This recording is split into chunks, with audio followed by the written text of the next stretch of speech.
let me share what I have made for special party night suggestion. Now, as the Oilers are orange, white, and blue, this is cheddar cheese bacon bits popcorn. Naturally, this is so good. I make batches of this all the time. Okay. Mm. Mm. Next, white cheese popcorn. Ooh, that's my other lucky puck. White cheese powder popcorn.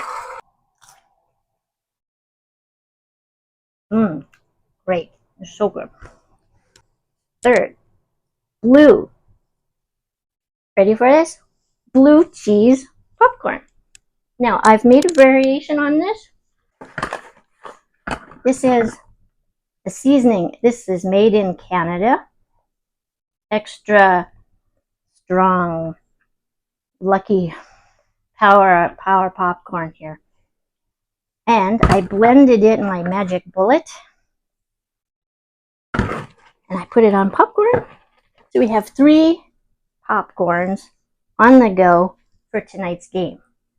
Orange, white,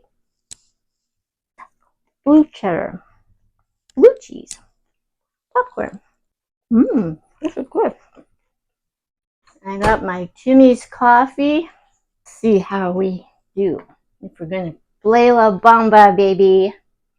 Play La Bamba, baby. That's good.